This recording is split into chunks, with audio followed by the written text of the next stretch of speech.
apparently Donald Trump met with Zelensky just before the funeral mass.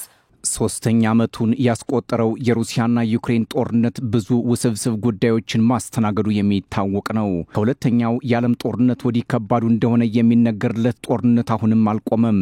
ከባይደን እስከ ትራምፕ የተደረጉ ውይይቶችን ፍሬያማ ለመሆናቸው የሁለቱን አገራት ግጭት ለመቋጨት አስቸጋሪ አድርጎታል። ከኦቫል ኦፊስ ውዝግብ እስከ ሳውዲ አረቢያ ሪያድና ጅዳ ድረስ ብሎም ዊትኮፍ በተደጋጋሚ ፑቲን ጋር እስከ መገናኘት ኔቶ የአውሮፓ ህብረትና እንዲሁም ሌሎች ድርጅቶች አንድም በጦር መሳሪያ ድጋፍ አንድም ድርድር ለመፍታት ያደረጉት ጥረት መፍትሄ አልባ ሆኖ ይገኛል። ከምስራቅ እስከ ምዕራብና ደቡብ ዩክሬን እንዲሁም ዋና ግዛቶችን ያማከለው ግዙፉ ጦርነት የዓለም የፖለቲካ ስበት ማዕከል ሆኖም ቀጥሏል። ይህ የሩሲያና ዩክሬን ጦርነት ከዋሽንግተን እስከ ብራሰልስ፣ ከለንደን እስከ ፓሪስ፣ ከሙኒክ እስከ ሮም፣ ከሪያድ እስከ ጅዳ የተደረጉ ውይይቶች በፈተና የታዘሉ እንደነበሩ ተንታኞች ይናገራሉ። ለሩሲያና ዩክሬን ጦርነት መባባስ የውጭ ጣልቃ ገብነት እንደ ተጨማሪ ምክንያትም ይወሰዳል።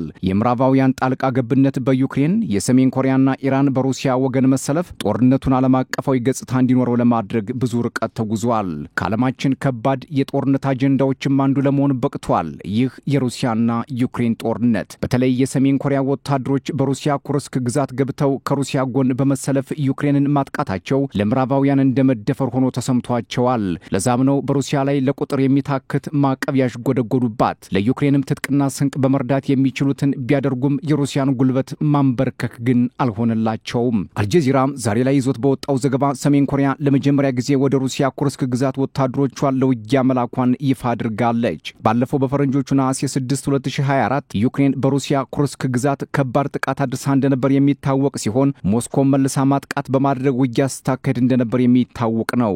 በቅርቡ የሩሲያው ፕሬዝዳንት ቭላዲሚር ፑቲን ኩርስክን ከጠላትነት ቀን በእጃችን አስገብተናል ሲሉ መግለጫ ሲሰጡ፣ ዘለንስኪ ግን አሁንም ድረስ ወታደሮቻችን በሩሲያ ግዛት እየተዋደቁ ነው ሲሉ የፑቲንን ሐሳብ አጣጥለውታል።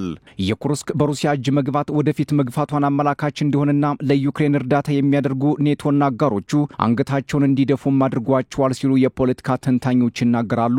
አሁናዊው የሩሲያ ግስጋሴ ስጋት የፈጠረባት ዩክሬን ተገዳም ቢሆን ወደ ስምምነት ለመምጣት እያኮበኮበች እንደሆነም እየታየ ነው። ሩሲያም ከዚህ በፊት በቁጥጥሯ ስር አድርጋቸው የነበሩትን የዩክሬን ግዛቶች እንደያዘች ወደ ድርድር ለመምጣት ዩክሬን ተቃርባለችም እየተባለ ነው። 20 በመቶ የዩክሬን መሬቶች በሩሲያ እጅ እንደሆኑም ልብ ይሏል። ከሄርሶን፣ ሉሃንስክ፣ ዶኔስክና ዛፖሮጂያ ከዚህ ቀደም በሩሲያ የተያዙ ግዛቶች እንደሆኑም ይታወቃል።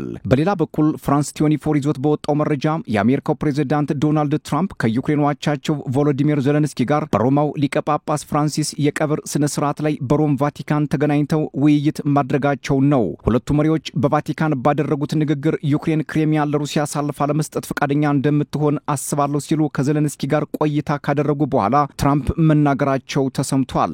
ዩክሬን ግን ከዚህ በፊት እንደዚህ አይነት ሐሳብ እንደማትቀበል በይፋ ማስታወቋ አይዘነጋም። ዋይት ሃውስ ይህንን የሁለቱን መሪዎች ውይይት የሳምንቱ መልካም ምክክር ሲል ሲያንቆለጳጵሰው የውጭ ጉዳይ ሚኒስትሩ ማርክ ሩቢዮ የሳምንቱ ወሳኝና ጠቃሚ ንግግር ሲሉም አሞካሽተውታል። ወደ ስምምነት ተቃርበናል፣ ግን በደንብ አልቀረብንም ሲሉም ተናግረዋል። ሩቢዮ ይህን ቢሉም ሩሲያ በምስራቅ ዩክሬን የምታደርገው ጥቃት እንዳሳሰባቸው ግን ከመናገር አልሸሸጉም። ከዚህ ከሁለቱ መሪዎች ውይይት ጋር ተያይዞ በፈረንጆቹ 2014 ሩሲያ የጠቀለለችውን ግዛት ዘለንስኪ አሳልፈው ይሰጣሉ ወይ ተብለው የተጠየቁት ትራምፕ እንደዚያ ነው የማስበው አይ ቲንክ ሶ ሲሉ በኒው ጀርሲ ቤድ ሚኒስተር ለጋዜጠኞች መልስ ሰጥተዋል። አክለውም የሩሲያው ፕሬዝዳንት ቭላዲሚር ፑቲን ተኩስ እንዲያቆሙና ስምምነት እንዲፈርሙም አሳስበዋል። ይህ ጉዳይ በሚቀጥሉት 2 ሳምንታት ውስጥ ሊሳካ እንደሚችልም ትራምፕ ተናግረዋል። ሁለቱ መሪዎች በክሬሚያ ዙሪያ በሚገኘው የጥቁር ባህር ጣፈንታም ተወያይተዋል ነው የተባለው። ትራምፕ ውይይቱ በጥሩ ሁኔታ እንደተጠናቀቀና ስለ ክሬሚያ ባጭሩ ውይይት ማድረጋቸውን ከመናገር አልሸሸጉም። በዚህ ውይይት ባለፈው የካቲት በዋይት ሃውስ በትራምፕና ዘለንስኪ መካከል የተደረገውን አለመግባባት ለማርገብ ይመስላል ዘለንስኪ ረጋ ባለ መንፈስ ትራምፕን ሲያዳምጡም ታይተዋል። የፖለቲካ ተንታኞች ትራምፕ ዘለንስኪ ላይ ጫና ሳያደርጉ እንደማይቀር ግምታቸውንም እያስቀመጡ ነው። ትራምፕ ባለፈው ሳምንት አብዛኞቹ ነጥቦች ላይ ዘለንስኪ ተስማምተዋል ቢሉም ዘለንስኪ በየትኞቹ ጉዳዮች እንደተወያዩና እንደተስማሙ ግልጽ አላደረጉም። ዩክሬን ግዛትን አሳልፎ በመስጠት የሚደረስ ስምምነትን በተደጋጋሚ በመቃወም በግዛት ጉዳይ ላይ መነጋገር የሚቻለው ቅድሚያ የተኩስ አቁም ስምምነት ላይ ሲደረስ ብቻ ነው ስትል በጥብቅ ትሞግታለች። ቆይታለች። ምንም እንኳን ትራምፕ ከዘለንስኪ ጋር ቆይታ ካደረጉ በኋላ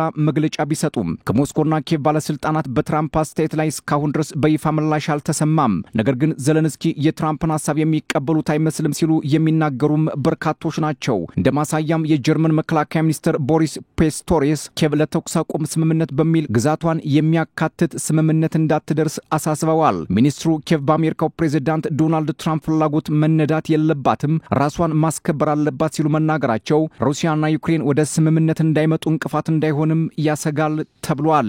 ዶናልድ ትራምፕ ወደ ስልጣን ከመጡ በኋላ በ24 ሰዓት አስቆመዋለሁ ያሉት ጦርነት ከባድ ፈተና እንደሆነባቸው ቢታወቅም እርሳቸው ግን አሁንም ተስፋ እንዳልቆረጡና ወደ ሶስተኛው የዓለም ጦርነት ሊሻገር የነበረውን ግጭት አርግቤዋለሁ በማለት ይሞግታሉ። ትራምፕ በሁለት መልክ የሚናገሩ ፕሬዝዳንት ሆኖም እየታዩ ነው። ባለፈው ሳምንት ፑቲን አበሳጭቶኛል፣ እያታለለኝ ነው ሲሉ ቆይተው ሌላ ጊዜ ደግሞ ቆራጡ መሪ ፑቲን ይላሉ።